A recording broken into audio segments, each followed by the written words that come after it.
let's come back to a very serious problem, which has been diagnosed now for 2/3 of a century at least.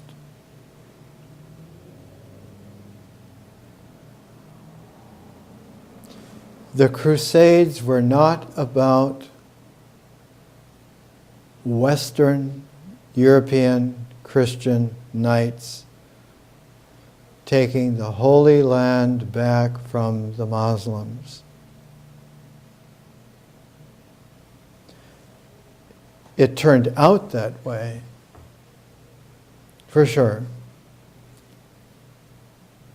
But the initial trigger for it, which Sir Stephen Runciman's The Crusades, is the classic first time that anyone understood enough, was conscious enough, in person, through vision, in comprehension of history, into analytic, into science, that the real dynamic of the Crusades was the Western European Christians wanting to take the imperium away from the Byzantine Empire.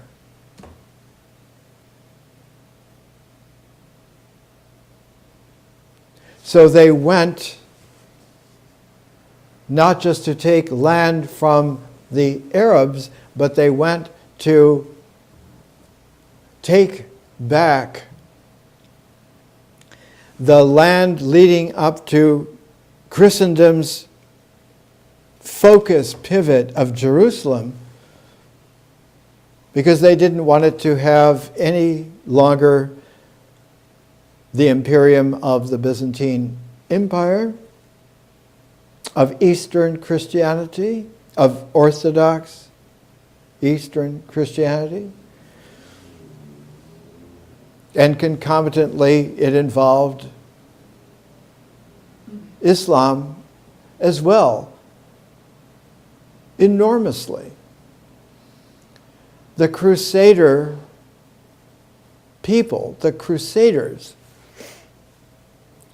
had a skewed view of the Byzantine Empire, of Orthodox Greek Christianity, but they were completely ignorant of Islam.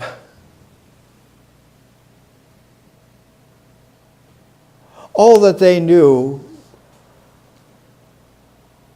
especially in the England-France combine, that was like the generating center, and Spain as a part of it as well, in that triumvirate, was that Charles Martel in France had stopped the spread of Islam dead in its tracks. Charles the Hammer, he was called in medieval times. And was able progressively to roll back Islam so that it was not a problem of military capability,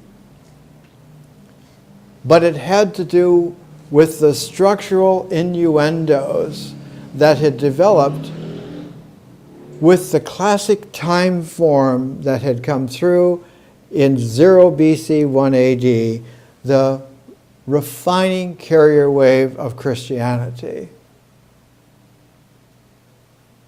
Now, so powerful was that refining wave that it not only affected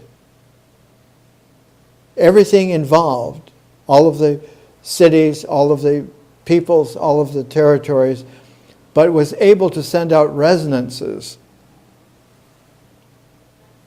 as far afield as the British Isles and India. Immediately, living disciples, family of Jesus reached the west country of England, reached the Irish Sea in 37 AD, reached India in 41 AD, reached the upper reaches of what we now know as Turkey and Armenia, reached down into Africa, not just into what we know as Ethiopia, but Yemen and the Arabian Peninsula, and further because of the great ties that the civilization of Sheba, yes, the Queen of Sheba, reached way down into trade and everything into Africa. So it had this enormous swath within a handful of years. Jesus was crucified and resurrected in 36 AD. Within 5 years of that, all of this had happened, was underway.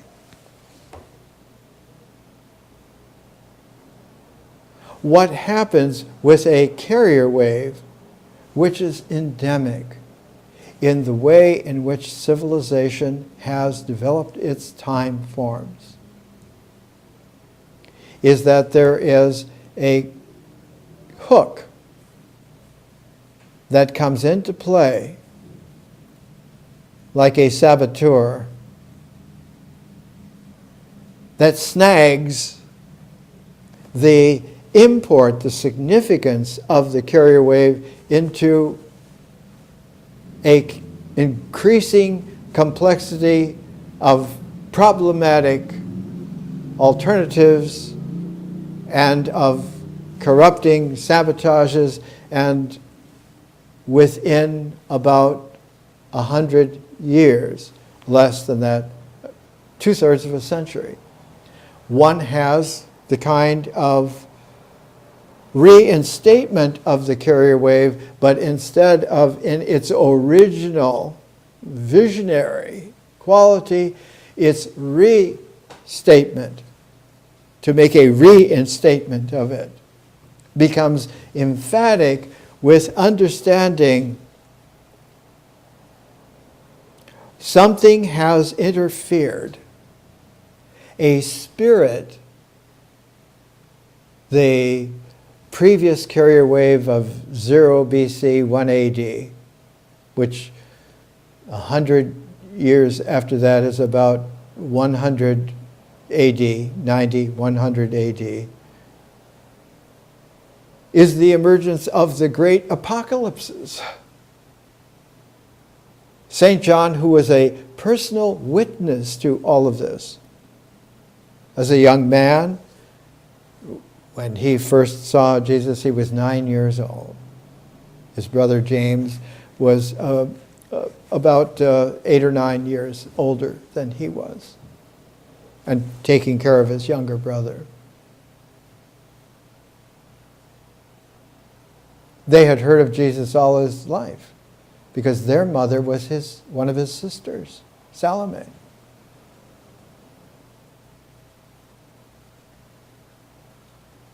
So they met their uncle when St. John was 9, and older brother James was in his late teens, 18, 19 years old. At the Last Supper, St. John was 12. His older brother just 21. All of this is characteristic where a carrier wave coming up on about 100 years comes into an apocalyptic need to reinstate because of the regressions complexifying into corruption, plural, so that there becomes a fraying, and the fraying no longer is able to be a conduit of the energy of time and begins to fray. Think of an electric wire, which now the insulation phrase first, and then the wire begins to corrode and begins to short out, begins to spark and start fires. And you have this in terms of the greatest dynamic in the universe of time, amplified by the time forms of a increasingly powerful civilization, which doesn't have just one kind of time, but it has a triplex of civilized times plus natural time. You have a whole quaternary of time signatures, 3 time forms, and a time in nature which is not the 4th dimension, but is the 1st. So that you have the energy of the way in which dimensions occur in the first place. You have the transforms in triplicate of the refinement and maturing of civilization in its time forms. The carrier waves, the reference waves, and those men and women who are the pilot wave, who begin to vision and understand, and who are able to see through the prism of their artistic, creative remembering, and they make the kaleidoscopic consciousness of history to work with this. The appearance of the apocalypse, the book of Revelation, occurs about 90 AD. It's an epical date, if you will, because it is a date where the maturation of the carrier wave has reached a gorgeous filigree of development at the same time that the hook become a snag now begins to tear at the very fabric of civilization, especially in regard to its tendency, its compulsion to be reeled in by that hook, by that snag, into a millennial form of the apocalypse.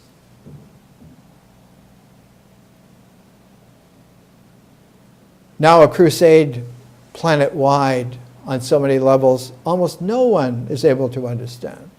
Now, Sir Stephen himself lived to be in his early 90s. His library, by the way, was in a Scottish medieval tower, about 3-4 stories high, and it was on those levels, and in order to go through his library, one had to go up the spiral staircasing.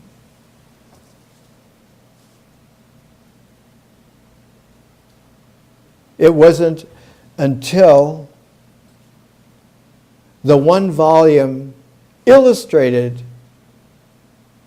abstraction of the 3 volumes, which are very academically superb, Cambridge University Press.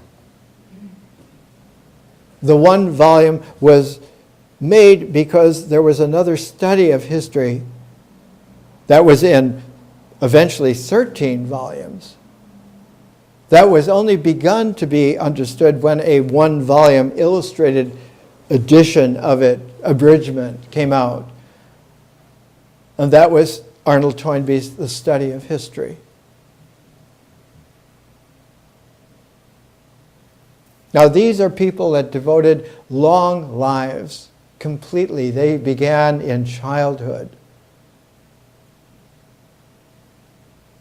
and went all the way through 9 decades almost of life and refinement. It takes a long time, even to acclimate, much less to open and expand the opening, to make the access openness, so that the visionary field of differential consciousness is able to be present.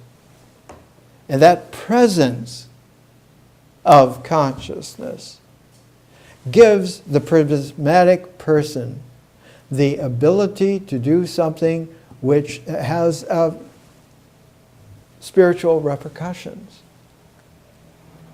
They are able to behold, not just to hold,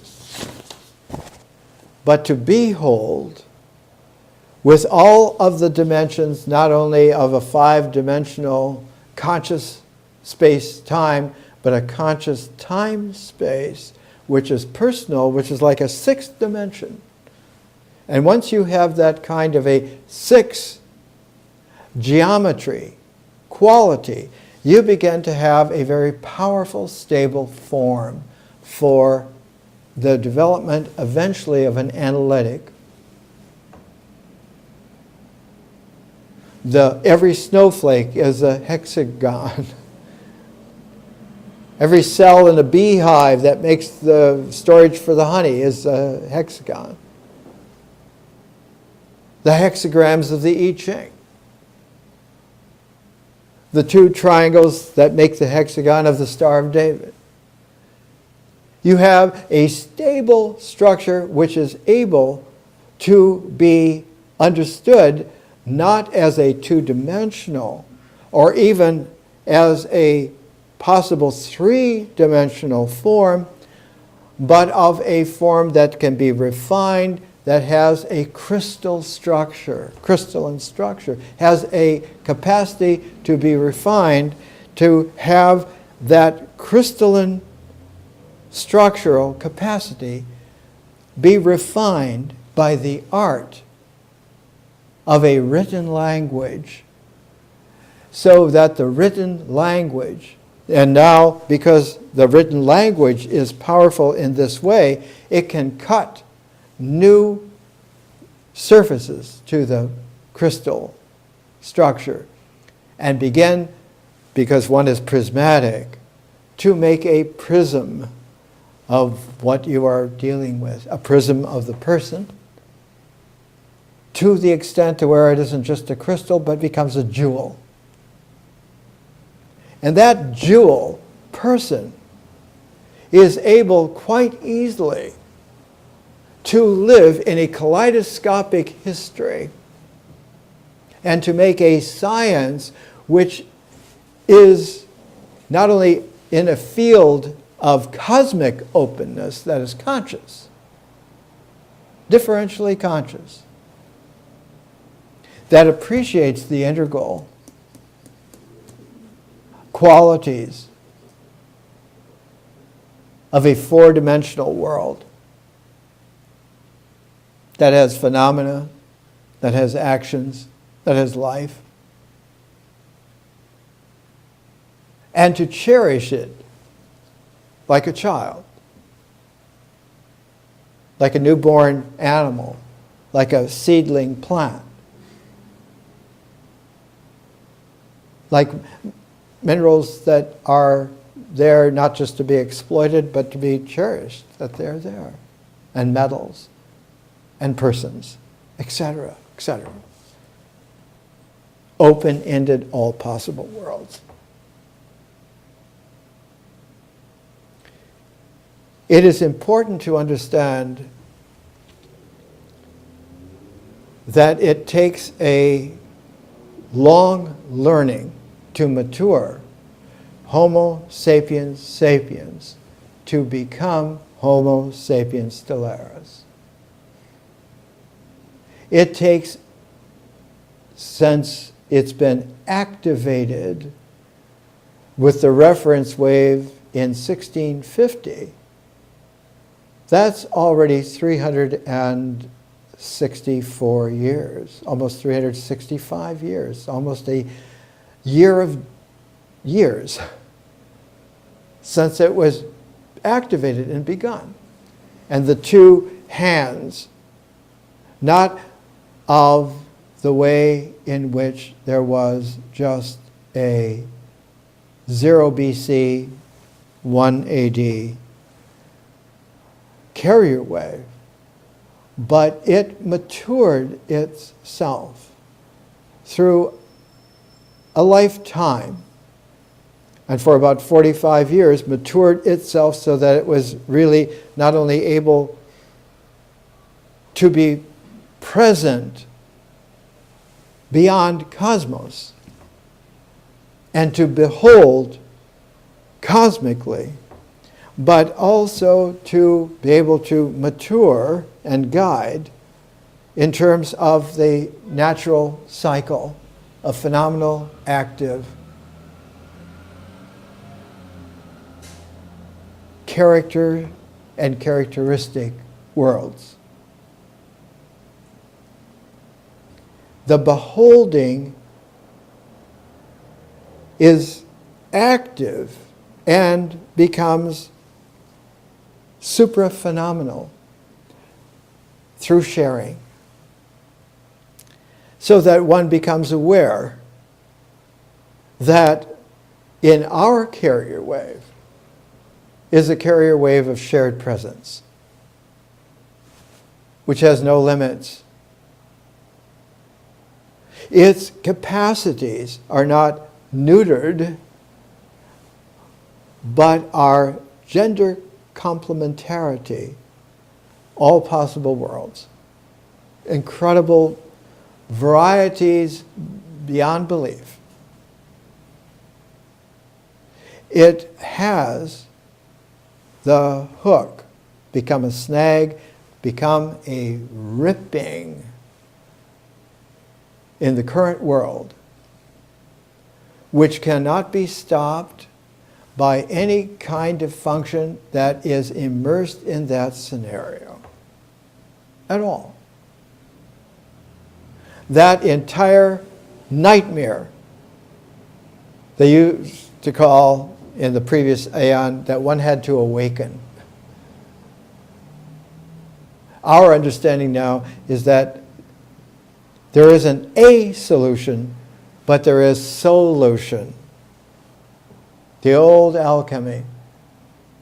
The solution dissolves the old form structure into its, the term used to be the mysterium magnum. Not just the great allness, but the great primordiality out of which all can emerge. All is in every, all even as in universe. We call that scientifically now plasma. And the plasma specifically is a quark gluon plasma. Quarks are able to hold hands and welcome a third. And in that stable triangle, that family, you can have protons, you can have neutrons of all kinds of structures, and even beyond.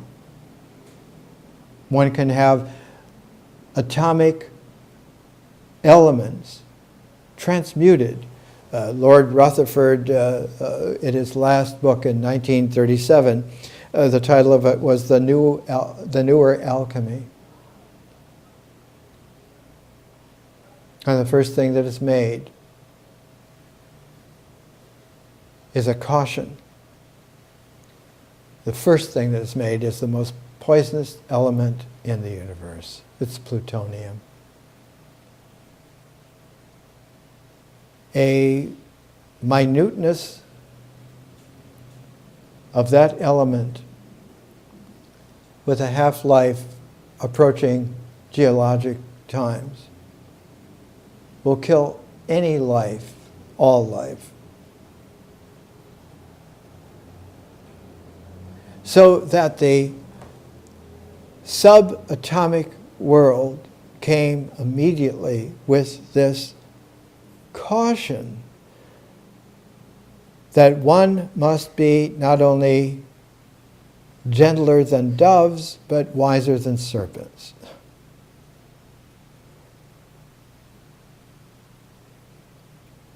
It's like the genie let out of the bottle, it's not going to go back in the bottle.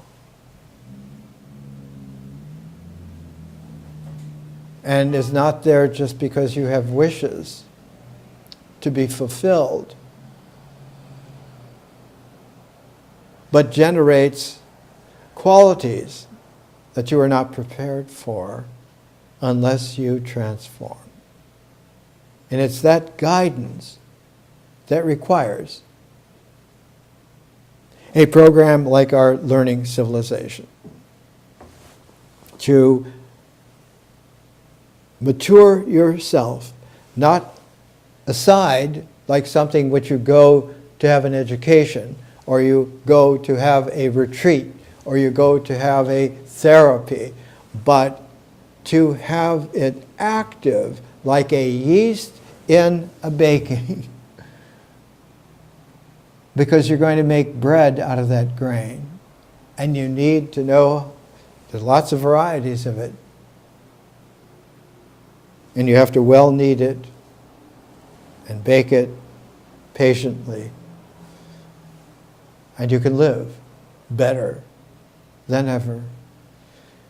It is a quality which comes strikingly with the development of a procedure that was beautifully expressed in 1974 by the great Irving Goffman. It's called Frame Analysis, an essay on the organization of experience, published by Harvard. Goffman was a Canadian, born in the west of Canada, Alberta, where I taught for 5 years as a young man.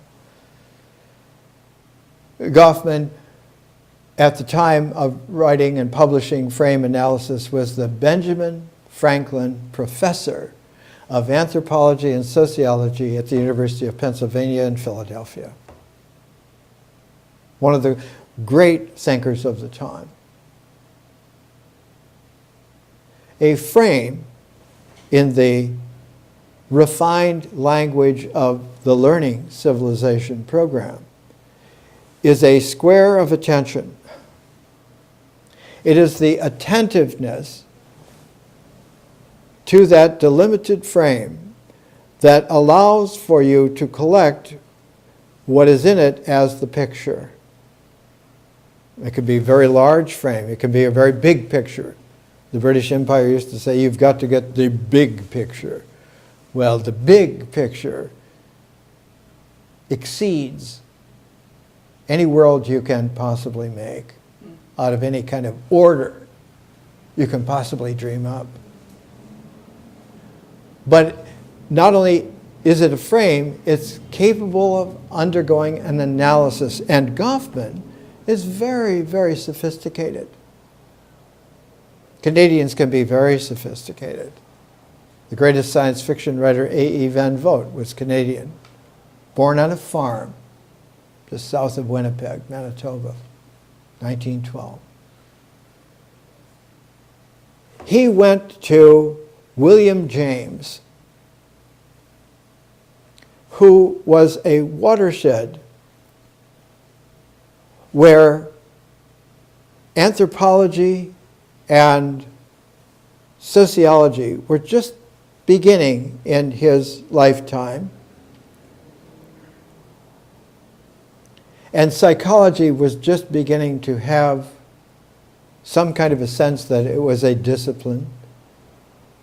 And philosophy had undergone many challenges that eventually produced a complete revolution in the development of pragmatism, which was even transcended by James, who died in 1910. His last lecture, and amazingly, was at Stanford, the young, new Stanford University in California. And it was a theme that was to be published after his death in a collection of essays and writings that led together, and its title was A Pluralistic Universe. And exactly at that time, in 1910, was the triggering of the first recognition that there was something valuable written that had been completely forgotten, in fact, left out of Christianity completely, on purpose, after hundreds of years of being not only a major document, but as the characterization of it now among those who have dealt a whole life with it, it was characterized as the first Christian hymnal, the Odes of Solomon.